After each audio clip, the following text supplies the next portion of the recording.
Hey friends! In this episode, we are so excited to bring you along for the final installment of our Bonaire adventures. Join us as we take you to a hidden dive site, eat more tacos, but these ones are pretty special, explore one of Bonaire's most iconic dive sites, show my friends around the island, and making some new ones along the way, about 100 or so new friends.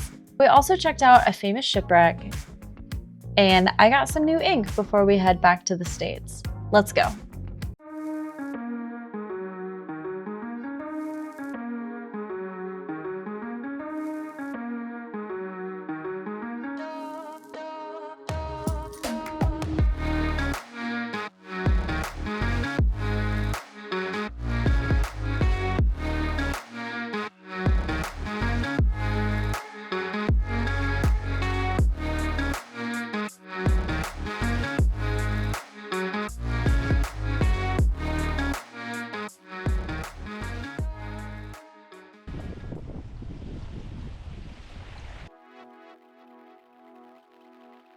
Our next dive took us to an unmarked site just past Salt Pier called The Rock. It's easy to miss from the road, but it's one of Bonaire's hidden gems. The dive begins over beautiful soft corals just before the reef drops off. Swim a little further out across what feels like a sandy clearing, and you'll find a thriving mound of hard coral absolutely packed with marine life. On our swim back to shore, we were lucky enough to spot a green moray eel cruising through the reef. They're mostly nocturnal, so seeing one out and actively hunting during the day was a really special experience.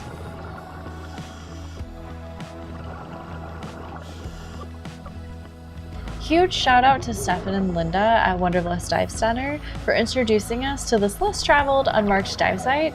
It's become one of our absolute favorites on the island.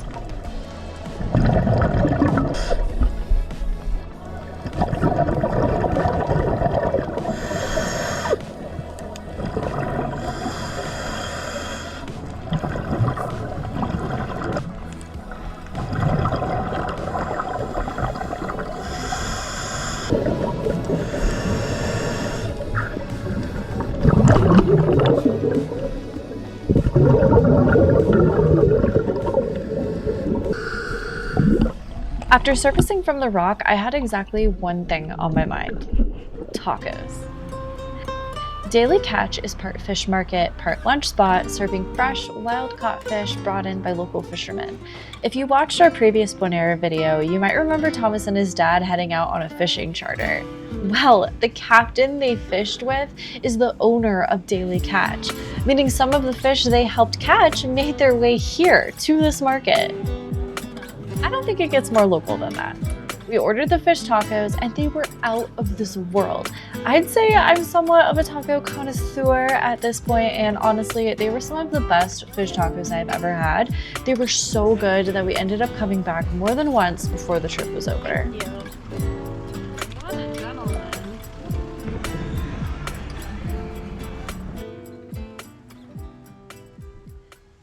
Salt Pier is easily one of Bonaire's most iconic dive sites, right up there with Thousand Steps.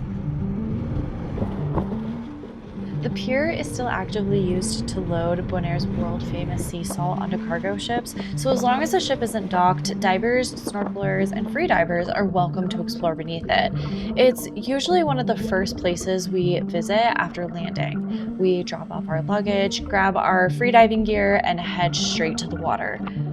What makes Salt Pier so unforgettable is this contrast between industry and nature. Massive pillars disappear into crystal clear water, creating an underwater forest unlike anywhere else on the island.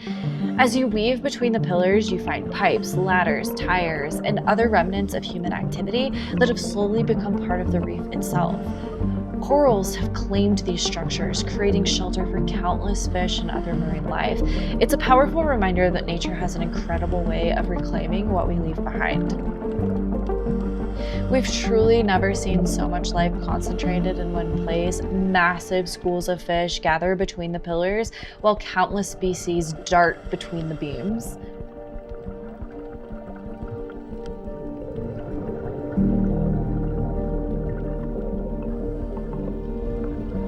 Salt Pier wasn't just one of the best dives of this trip, it may have been the most unforgettable dive we've ever done.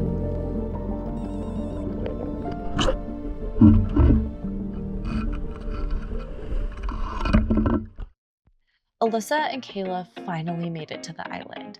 After they got settled, we headed to one of our favorite spots on Bonaire, Sorobon, also known as Jibe City. Tucked inside Lac Bay, this shallow turquoise paradise is the perfect place to slow down. We grabbed some amazing truffle fries from Sebastian's beach bistro, wandered through the warm water, and watched the kite surfers glide across the bay. The water here is unbelievably clear, making it the perfect place to cool off while watching everyone fly across the water.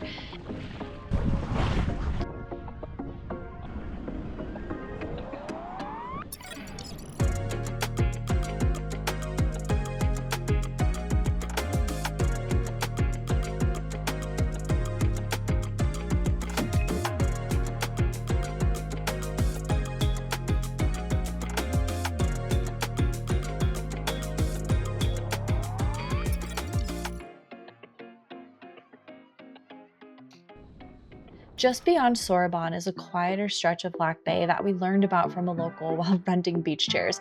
Apparently, you can rent just about anything thanks to the internet. Unlike Sorobon, this area stays surprisingly peaceful, even when cruise ships bring visitors to the island. So as you walk towards the water, you're greeted by huge piles of conch shells before the bay opens into calm, crystal clear water. We spent the afternoon relaxing, talking, and simply enjoying each other's company. Looking back, none of us realized this trip would become the start of our little adventure crew, but that's a story for another time.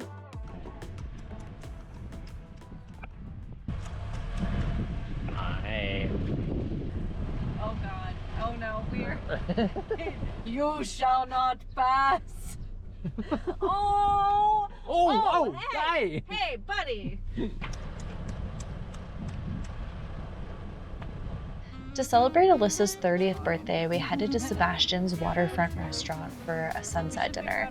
Even though it's the same restaurant family as the beach bistro, the atmosphere couldn't have been more different. We watched the sun disappear below the horizon while Tarpon cruised beneath the dock waiting for an easy meal. It definitely felt fancier than our usual style, but turning 30 only happens once, and it deserved to be celebrated. One of Bonaire's most unexpected residents is the island's wild donkeys. Their story goes back centuries when the Spaniards arrived in Bonaire in the early 1500s. They brought donkeys with them as working animals. This was part of the broader Spanish conquest and colonization of the Caribbean. Over time, many of the donkeys were left to roam freely, and generations later, their descendants became the wild donkeys you see across Bonaire today. While they're not native to the island, they have become a unique and complicated part of Bonaire's history and landscape. The Bonaire Donkey Sanctuary provides a safe home for elderly, injured, and orphan donkeys that need care. There are thousands of donkeys across the island, and at the sanctuary, you can meet and greet these incredible animals.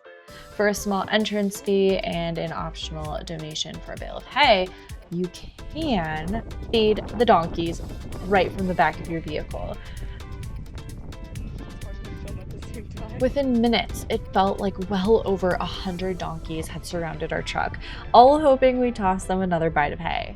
Alyssa, Kayla, and I had such a fun time visiting the sanctuary and getting to interact with the donkeys. It was definitely one of the most unique experiences we had on the island. If you're visiting Bonaire and driving around, keep your eyes open. Donkeys are everywhere, and spotting them along the roads is just another part of experiencing this incredible island.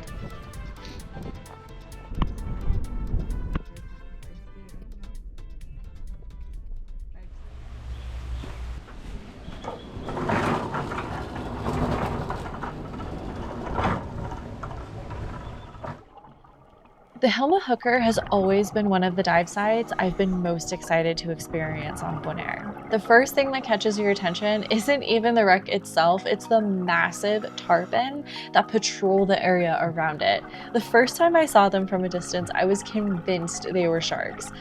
Thankfully, they're just really, really big fish. But that's what makes Hilma Hooker so incredible. You're not just exploring a shipwreck, you're watching an entire ecosystem that has formed around it. The Hilma Hooker is one of Bonaire's most famous dive sites. It's a shipwreck nesting nearly 100 feet below the surface. It was originally built in the Netherlands in 1951. The vessel changed hands and name several times over the next few decades before arriving in Bonaire in 1984 under the name Hilma Hooker. Shortly after arriving on the island, authorities began investigating the vessel over suspected drug smuggling. During their search, they discovered a hidden false bulkhead containing more than 25,000 pounds of marijuana. Following the investigation, the ship was essentially abandoned and fell into disrepair. Eventually, it was deemed unsafe, towed away from the harbor, and on September 12, 1984, at 9:08 a.m., the Hilma Hooker sank to the bottom of the Caribbean Sea. Today, the wreck has a completely different purpose. What was once a vessel surrounded by controversy has become an artificial reef, providing shelter and a habitat for countless species of marine life. Artificial reefs, including properly prepared shipwrecks, can provide new habitats for marine ecosystems. Over time, corals and other organisms attach to these structures, transforming them into thriving underwater environments.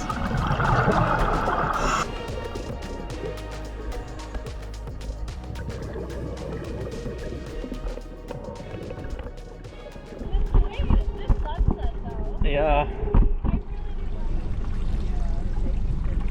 With Alyssa and Kayla's last day on the island already here, we booked one final boat trip together.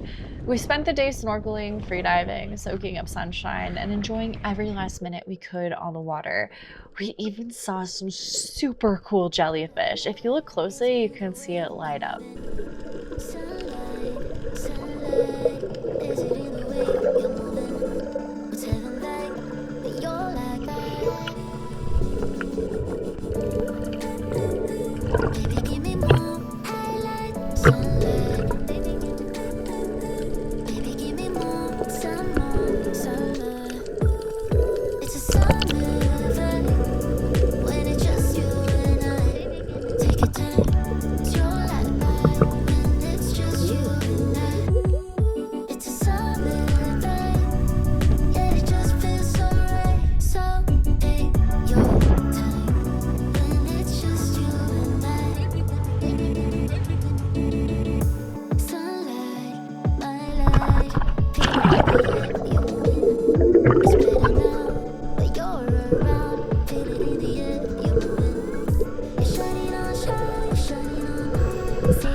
After dropping Alyssa and Kayla off at the airport, Thomas and I found ourselves in a bit of a limbo. We checked out of our Airbnb, but we couldn't check into our next one until later that day, and our flight home wasn't until the following afternoon. Luckily, we found a beach resort that offered day passes, and it even had a lazy river. It turned out to be the perfect way to spend one last relaxing day on Bonaire before heading home. We floated the lazy river, listened to music, and soaked in every last bit of island time we could.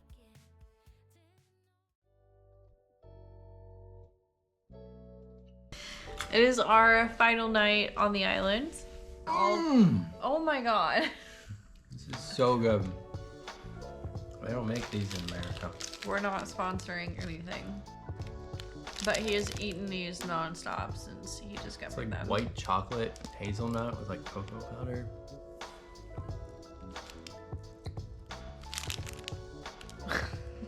Better than crack. Stop.